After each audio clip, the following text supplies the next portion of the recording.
Bien, ya volvió. Bueno, entonces, como le estaba explicando, en el caso de las mujeres embarazadas, a partir del 5.º mes le va a tocar tratar de usar esto, pero como es un proceso también de aprendizaje, el diafragma va a tratar de todavía seguir haciendo su trabajo. Ya, eso puede generar que el diafragma, al tratar de trabajar, pero no poder, porque el útero no le deja, se estire y podemos decir, como se lastime un poquito. ¿Ya? Eso generaría hipos y dolor de hombros, porque interesantemente, cuando el diafragma se lastima por algún motivo, duelen los hombros. ¿Ya? Entonces, eso explica por qué en el 5.º mes a veces las mujeres se quejan de que les duele los hombros. ¿Ya? También, como es un proceso de aprendizaje, vuelve otra vez a tratar de aprender, ¿no? Entonces, los músculos que tienen que hacer este trabajo, podemos decir, no están acostumbrados a hacer este trabajo, ¿ya? Y como van a empezar a trabajar de esta manera, es como cuando ustedes hacen ejercicio después de tiempo. Entonces los músculos se van a empezar a macurcar y obviamente eso va a generar dolores en el cuello, en la espalda o en el pecho, ¿no? Que es porque estos músculos están empezando a hacer un trabajo que normalmente no están haciéndolo, ¿no? Y eso genera ese dolor. Además, como es un proceso de aprendizaje y el cuerpo también, podemos decir, se resiste a hacer ese cambio, eso hace que incluso le cueste ventilar adecuadamente y les empiece a faltar el aire, ¿no? Ese es un proceso hasta que se adapta a este nuevo mecanismo y una vez que empieza a ventilar de esta manera, ya desaparece. Por decía, es más frecuente en el primer embarazo porque es cuando por primera vez el cuerpo experimenta eso. En cambio, en los siguientes embarazos ya no suele pasar tanto porque el cuerpo ya se ha preparado para esto, ¿no? Entonces, a menos que pasó mucho tiempo entre un embarazo a otro, ¿no? Bien, entonces eso sería lo que es la ventilación pulmonar. Me estaba olvidando, perdón. Les hablé del embarazo, ¿no? Pero también cuando nos falta el aire, por cualquier motivo, podemos combinar las dos ventilaciones. Ya de repente ustedes alguna vez han hecho harto ejercicio hasta quedar exhaustos y cuando terminan, respiran así como moviendo la cabeza, un bamboleo, ¿ya? Eso es porque estamos usando las dos combinadas, ¿ya? Eso cuando hacemos un ejercicio intenso, pero también podemos ver ese mismo movimiento de bamboleo en personas que tuviesen algún problema pulmonar o respiratorio y le está costando respirar. Entonces el cuerpo, al tratar de meter más aire, usa los dos mecanismos de ventilación. Entonces una persona que la vemos que está así cada vez que trata de respirar como balanceándose, indicaría que le está costando ventilar, ¿no? Y por eso está usando una combinación de las dos ventilaciones. Bien, entonces sería la ventilación pulmonar. Ya no sé bien qué es simplemente ese fenómeno de meter y sacar aire de los pulmones, ¿ya? Luego tenemos el otro fenómeno que es la hematosis, ¿ya? Pero antes de ver lo que es la hematosis, vamos a ver primero lo que es la unidad alveolo capilar.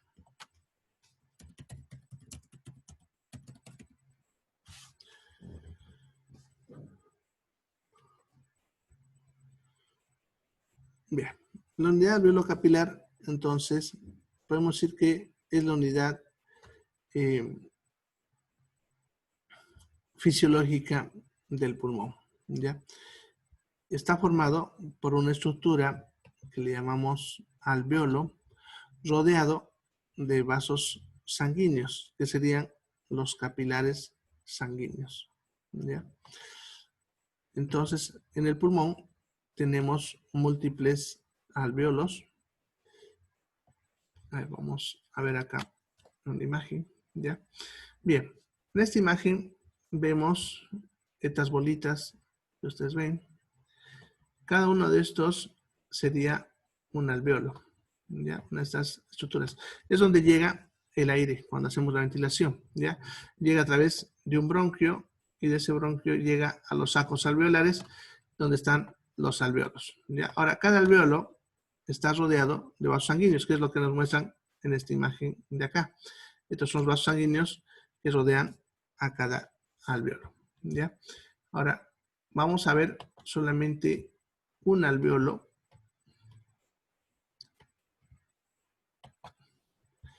Ya, a ver cómo trabaja la estructura.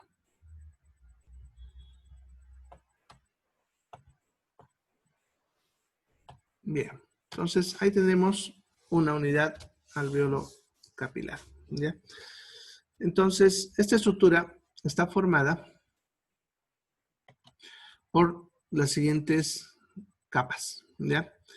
El alveolo es como una, por si acaso, una pelotita. Aquí si ven, lo ven circular, pero es como una pelotita, ¿ya? Y la primera capa, porque aquí vamos a hablar de capas, la capa más interna sería esta que ven con un color azul, ¿no? Que va cubriendo por toda la parte interna. Es un líquido, se llama líquido surfactante, ¿ya? Y después vamos a ver qué funciona ese líquido.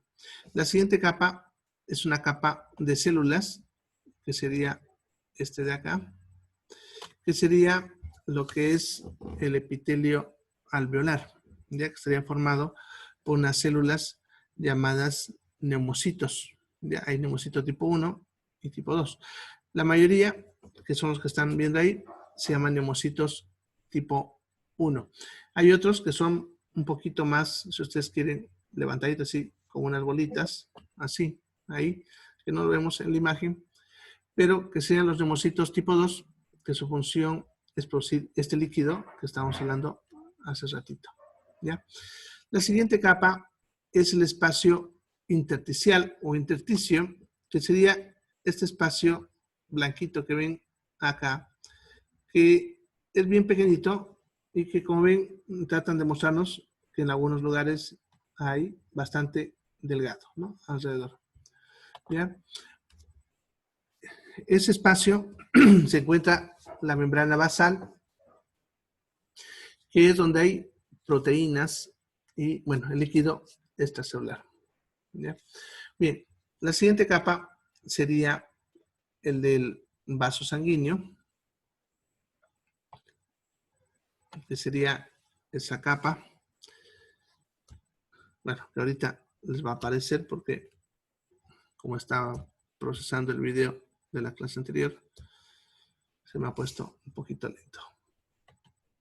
Ya. ¿Ven? Ya. Bien, ahora sí. Ya no nos va a molestar. Bien. Entonces la siguiente capa sería esta de acá, que sería el endotelio capilar, ¿no? O sea, la capa que forma el vaso sanguíneo, que sería un capilar. Luego, la siguiente, que no es así una capa, pero para lo que estamos viendo sería como si atravese otra capa, que sería el plasma. Y por último, la membrana del glóbulo rojo o eritrocito. ¿Ya? Les menciono así como capas porque son las capas que tendría que pasar los gases que hemos hablado, el oxígeno, el dióxido de carbono, ¿ya? Y la velocidad a la que pasen estos gases dependerá del espesor de cada una de estas capas. Si cualquiera de estas capas incrementa de espesor, le va a ser más difícil intercambiar los gases, ¿ya? Bien, en esta imagen, como ven, entonces, tenemos un capilar alrededor del alveolo. Nos está mostrando cómo llega la sangre aquí a la izquierda y a la derecha ven cómo sale la sangre, ¿ya? Para entender un poquitito. Bien, entonces, eso sería la unidad alveolo capilar. Ahora, la membrana respiratoria en sí sería lo mismo que acá, pero aplicado a la suma de todas las superficies de intercambio respiratorio de todas las unidades alveolo capilares. Entonces, imagínense que esta estructura que acabamos de ver con todas sus capas, yo la estire, ¿no? O sea, no que no esté así, sino que yo lo aplane. Esta parte aquí la voy a ir así y esta otra parte la voy a llevar así y por lo tanto formaría una estructura plana, ¿ya?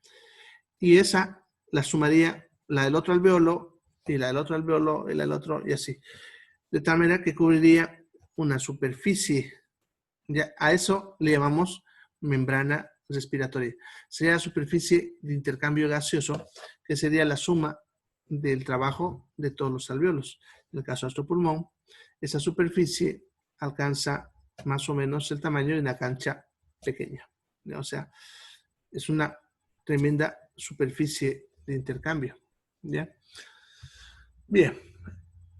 Ahora, lo que es la hematosis, ¿no? Que es el intercambio de gases que estábamos hablando. Fíjense que no es muy difícil de entender, ¿ya?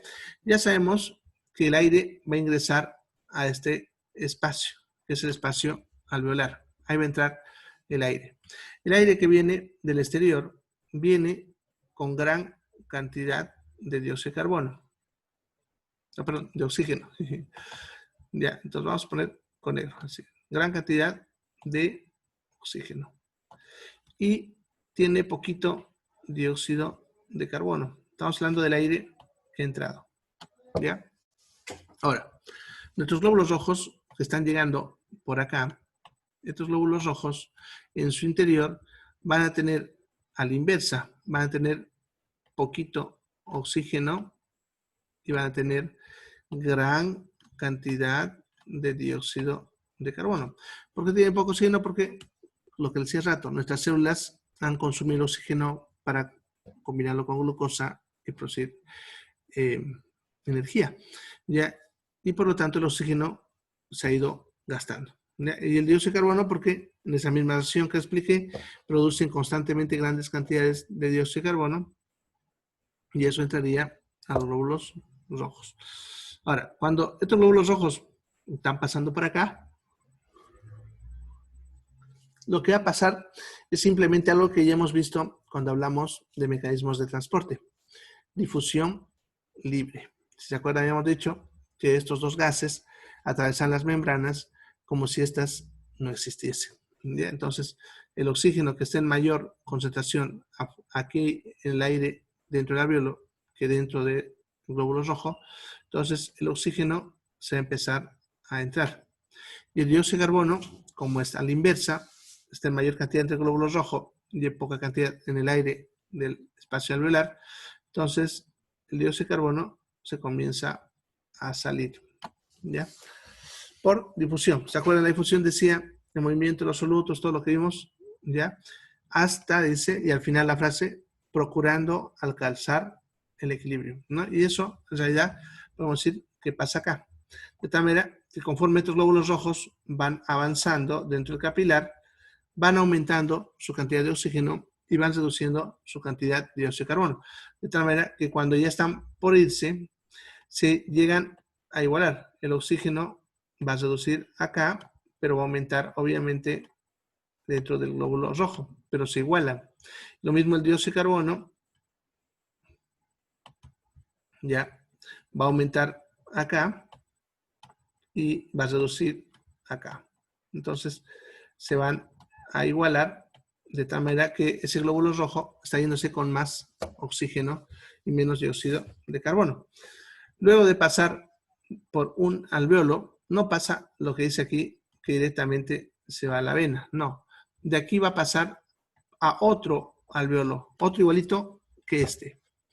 Cuando entra ese otro alveolo, ya está llegando con un poco más de oxígeno y con menos de dióxido de carbono.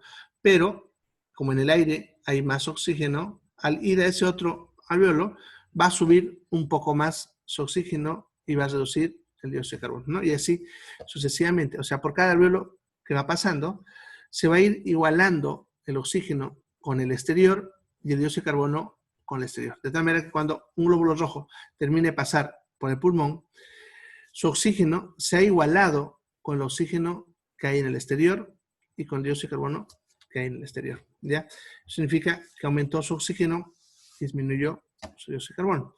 De ahí va a ir a las células a hacer lo mismo, donde reduce su oxígeno y aumenta su dióxido de carbono, y otra vez tiene que volver a pulmón.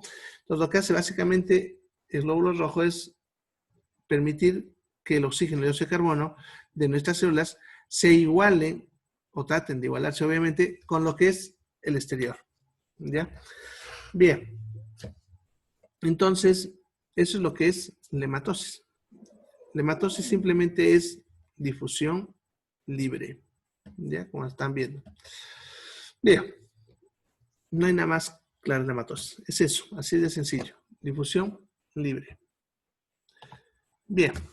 Vamos a ver ahora la función del líquido surfactante. ¿Ya? El líquido surfactante, que es el líquido que ven ahí adentro, tiene la función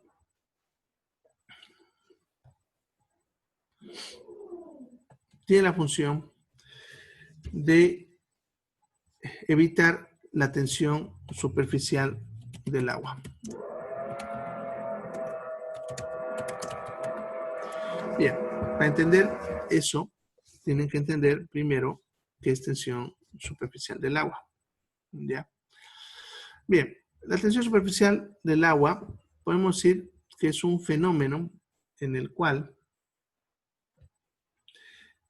las moléculas en la superficie del agua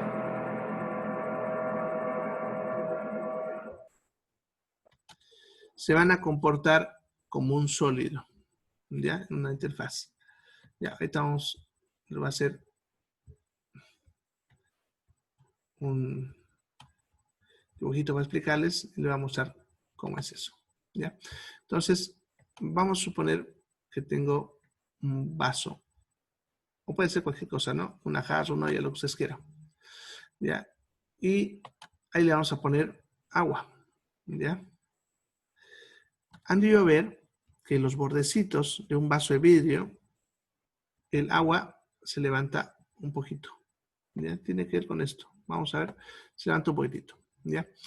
Bueno, entonces las moléculas del agua, acá adentro, se, podemos decir, ordenan, ¿ya? Podemos decir porque eso obviamente es algo a nivel molecular. Bien, vamos a hacerlo así. ¿Ya? Obviamente las moléculas del agua no se ven, ¿no ves? Normalmente. Ya, pero vamos a suponer que podamos verlas y estarían ordenadas de esa manera. Ahora, sucede que las moléculas del agua se atraen a los objetos. ¿Ya? Podemos decir, su gravedad es muy baja y cualquier otro objeto lo atrae. ¿Ya? Incluso, si ustedes alguna vez van a experimentar, si ustedes botan una gota de agua a una altura de 2 o 3 pisos de un edificio, a unos 5 centímetros de la pared, esa gota nunca llega al piso, porque se atrae hacia la pared y choca la pared. Y eso nada tiene que ver con vientos, sino esa atracción. Lo mismo pasaría aquí en ese vaso. Estas moléculas de agua que están aquí, que es dibujado, están tranquilas, pero las que están más pegadas hacia el vaso se están atrayendo y entonces podemos decir que se pelean por estar acá en contacto con el mismo vaso, ¿no? Con el vidrio del vaso, están todo amontonadas ahí peleando por estar. Y eso ocurre en toda esa área, ¿no? Todas las moléculas ahí se están peleando por estar pegadas ahí. Ya esa misma atracción hace que aquí el agua se suba un poquito, porque como se atrae al vidrio, se va a subir un poco. Pero no solamente es la atracción de ese vidrio, sino al propio aire. Ya las moléculas entonces se pelean por estar aquí en contacto con el aire. Entonces están locas, si ustedes quieren, y se están peleando por estar ahí en la superficie en contacto con el aire. Y el hecho de que las moléculas de agua quieren estar con el aire y con el vidrio es lo que hace que acá se suba, ¿no? En ese punto. ¿Ya? Bien. Eso hace que esta capa que se forma en la superficie se comporte como un sólido. Y eso se conoce como tensión superficial del agua. Ya, eso explica algunos fenómenos que ocurren en la naturaleza, como por ejemplo el hecho de que un insecto pueda pararse en el agua sin hundirse, ¿ya? Lo que pasa es que esa capa de agua como sólido es muy, muy delgadita, ¿ya? Y por ejemplo un insecto como el que ustedes están viendo ahí puede estar caminando en el agua porque no la rompe, ¿ya? Porque su forma está hecha para romper esa superficie.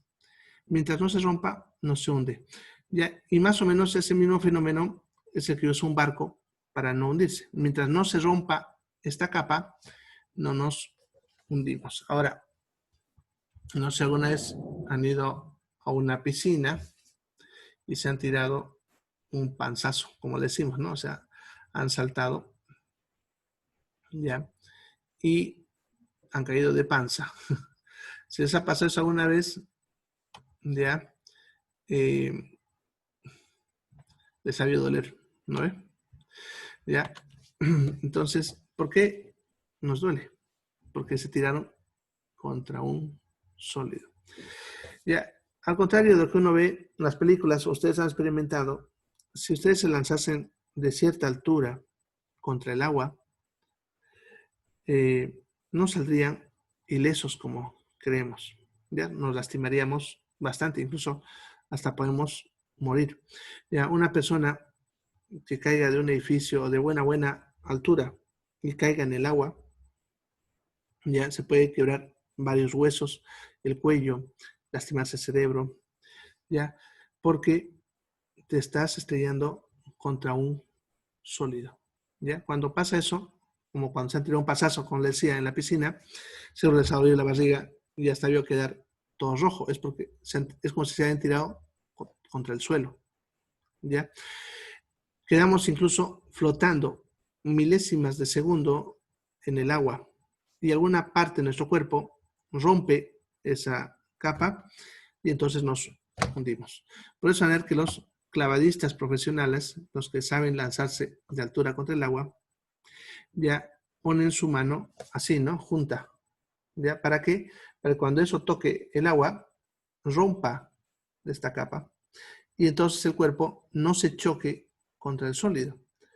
Y en ese caso sí, sobreviviríamos sin lastimarnos. ¿Ya? Bien, ahí incluso está mostrando, miren, que un clip puede flotar en el agua siempre y cuando no se rompa la superficie del agua, que es la tensión superficial. ¿Ya? Ahora, ese es el fenómeno base. ¿Ya? Pero si nosotros hacemos que este contenedor, que en el ejemplo era un vaso, sea cada vez más delgado, ¿ya? Vamos a dibujar un tubo y supongamos que ese tubo es microscópicamente delgado, ¿ya? O sea, muy, muy delgadito. ¿Ya? Y lo voy a dibujar así ancho para poder ver qué es lo que ocurre ahí adentro, ¿ya? Entonces, aquí adentro, lo que va a pasar es que el agua, que podamos leer, que está hasta acá, acuérdense que he dicho que se quiere atraer tanto al aire como a la superficie del objeto. Entonces, va a subirse, podemos decir, acá, ¿ya? Porque se va a traer a esa parte del vidrio, pero también al aire que está acá arriba, ¿ya? Y lo mismo pasaría en el otro lado, así, ¿ya? Ahí, ¿no? A la misma altura. Entonces, el agua estaría ahí, ¿no? Subiría en esa parte. Ahora, aquí hay un detalle más. Acuérdense que en este caso el agua le pasó esto porque se atrae al tubo y también al aire. Pero aquí aparece un tercer objeto. Si se dan cuenta, esta parte del agua está frente a esta otra parte del agua. Y ahora también se va a atraer al agua, porque entre ellos también se atraen. Eso significa que esta superficie del lado derecho va a empujar hacia allá y esta va a empujar hacia allá. De tal manera que por milésimas de segundo va a estar de esta forma que hemos dibujado y luego va a quedar así. ¿Ya? Se van a aplastar. Y obviamente el agua ocupa todo eso. ¿Ya? Eso va a durar milésimas de segundo y luego otra vez se va a colocar en la misma posición y luego otra vez se aplastará, y luego otra vez, y así sucesivamente. Este fenómeno se le conoce incluso con el nombre de capilaridad, y es lo que hace que el agua suba sola por tubos muy delgados. Pero aquí lo que nos interesa es el hecho de que cuando yo tengo agua frente a frente, como en este caso, ellos se van a aplastar. En otras palabras, están así, hace esto. Y ahora, volviendo a nuestro alveolo, vamos a cerrar esto. Te voy a poner la misma imagen que pusimos hace ratito.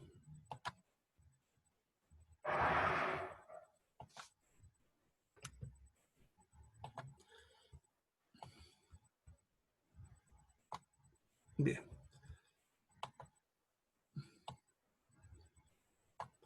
Ahí está. Bien, entonces, esto ya es microscópico. Ya, entonces, ustedes tengan en cuenta que tenemos agua alrededor de este espacio donde hay aire. Ya tengo agua en mis células, en el extracelular, en el plasma, etc. Y esta agua va a querer hacer lo mismo que hemos hablado. Como están tan juntas, se va a meter al aire y también al agua que hay al frente. Por lo tanto, eso genera una presión en esa dirección, ¿ya? ¿No? Así que eso haría que en algún momento ya este alveolo se colapse. En otras palabras, ese alveolo que está así, todo bien abierto, bonito, en algún momento quedaría aplastado, ¿ya? Y todo lo que está ahí se vaciaría, ¿ya? Eso no permitiría que haya intercambio, porque no sé que le he dicho que necesitamos un tiempo para que el oxígeno entre y el dióxido de carbono salga. Si no tuviésemos ese líquido, cuando metiésemos aire dentro del alveolo, se inflaría y prácticamente cuando la presión se iguale, inmediatamente se aplastaría, sacando todo el aire y no dejando que haya intercambio gaseoso, ¿ya? Ahora, ahí es donde juega el papel el líquido surfactante. El líquido surfactante evita la tensión superficial del agua. En otras palabras, neutraliza ese fenómeno que hemos hablado. ¿Cómo lo hace? Porque es un detergente. Los detergentes hacen eso. Justamente por eso pueden formar burbujas, ¿ya? Porque una burbuja simplemente es agua que no tiene esa atracción y por lo tanto no se aplasta, porque si no, reventaría, ¿ya? Y entonces ya no se colapsa, ¿ya? Incluso, si ustedes quieren, pueden imaginar que esto de acá es como si hubiese una burbuja ahí adentro inflada, ¿ya? Y eso mantendría la formita del alveolo. Bien, cuando nosotros estamos en nuestra vida intrauterina, nuestros alveolos están aplastados, ¿ya? Porque todavía no hemos respirado, ¿ya? Cuando nacemos, en nuestra primer respiración, inflamos estos alveolos, ¿ya? Y a partir de ahí no se deberían aplastar, ¿ya? Porque cuando nacemos en edad normal, eso significa a los 9 meses, nuestros alveolos ya están llenos de este líquido surfactante, ¿ya? Y por lo tanto, una vez que se inflan, ya no se aplastan más. Sin embargo, la producción de este líquido empieza en la semana 32 de embarazo. Se va a completar hasta la semana 38, ¿ya? Entonces, un niño recién puede nacer a partir de la semana 38. Normalmente los niños nacen en la semana 40 de embarazo, ¿ya? Puede adelantarse un poquito, atrasarse un poquito, pero alrededor de la semana 40. Y podemos nacer sin problemas desde la semana 38, ¿ya? ¿Por qué? Porque es cuando hemos completado la producción de este líquido en los pulmones. Antes de la semana 38 tendremos diferentes problemas, desde leves a graves, dependiendo de cuán prematuro seas, ¿no? O sea, en otras palabras, un niño que salga entre los 36 y 38 es prematuro, pero su pulmón, podemos decir que ya está en un 90% de producción, así que va a tener un problemita respiratorio, pero va a ser leve, va a sobrevivir sin problemas. Pero antes de la semana 36, la cantidad de líquido surfactante va a estar bastante reducido, lo cual hace que ese niño le cueste respirar bastante, ¿ya? Porque algunos alveolos se van a inflar, otros se van a aplastar, etc. Entonces va a tener dificultad respiratoria, ¿ya? Y antes de la semana 32 no va a poder respirar, porque no tiene este líquido y por lo tanto no pudiese respirar. En otras palabras, ese niño fallecería. Sin embargo, con la tecnología moderna hemos conseguido mantener a niños vivos desde niños con 26 semanas, ¿no?, de haber nacido. Claro que estamos hablando de niños muy complejos, ¿no?, chiquititos. Ya aquí en Bolivia nos cuesta un poco llegar a las 26 semanas. Hemos conseguido tener de 31, ya 32 semanas. Ya actualmente incluso podemos producir este líquido. ¿Ya?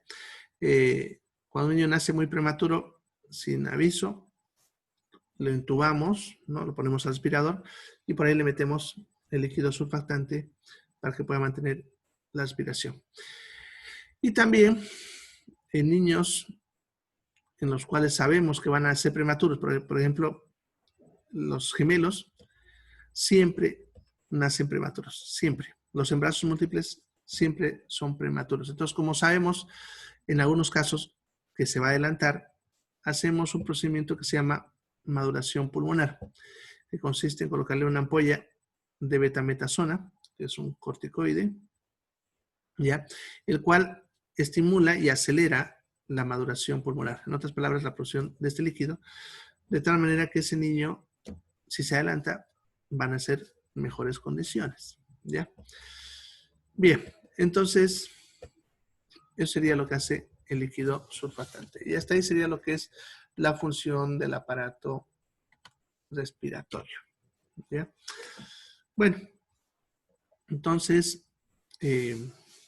mañana vamos a empezar con fisiología del aparato digestivo, ¿ya?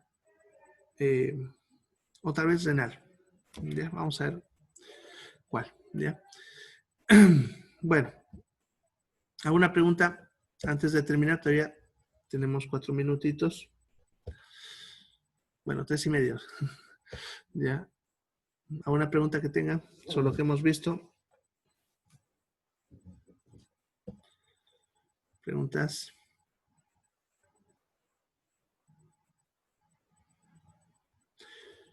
Bueno, entonces nos vemos mañana. ¿Ya? Vayan estudiando. ¿Ya? Chao, chicos.